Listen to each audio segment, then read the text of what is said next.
nije odmah mogao da se razlikuje od drugih, ali kako smo se postepeno upoznavali, bilo je jasno da je David jedna izuzetno mlada osoba, da je nekakav renesansni duh, da ga mnogo toga zanima i da u mnogo čemu postiže izuzetne rezultate. Primetio sam jednu izuzetnu zrelost u razmišljanju, recimo, koja nije tipična za taj uzrast.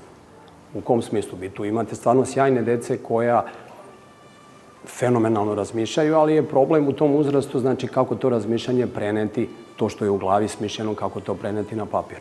David, kažem, prosto neverovatno, znači stabilno, nije brzoplet, kad smisli, kad znači ima nekakvu ideju, on je savršeno prenese na papir, znači bukvalno objasni u nekim momentima, imam utisak bolje od mene. Davida, kao na prvi kontakt, kao jednu zrelu osobu, da kažem vrlo pristupačnu i u konverzaciji i vrlo smirenu pre svega, otvorenu.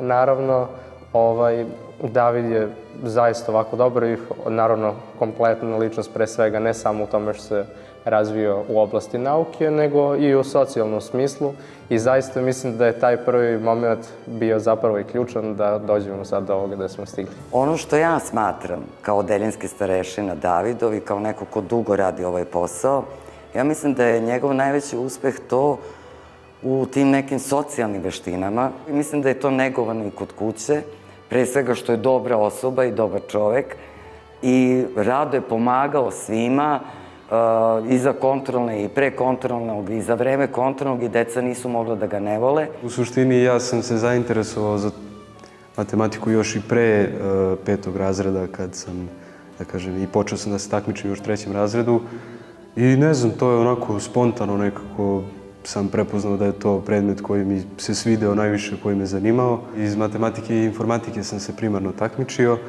i za mene je to, na primjer, da kažemo, iz informatike ta 3. nagrada na Srpskoj informatičkoj olimpijadi u 8. razredu i 1. nagrada iz matematike na državnom u 6. razredu, to su mi neki najveći za mene uspesi. U suštini mene najviše interesuju neke oblasti programiranja, informatike, čak i što se tiče interesovanja iz matematike, više vuče na tu stranu i sad, kao što kažete, još uvijek je rano, ali u skladu sa tim, pretpostavljam, verovatno bih neki od tih fakulteta sa programirskim smerovima ETF ili tako nešto.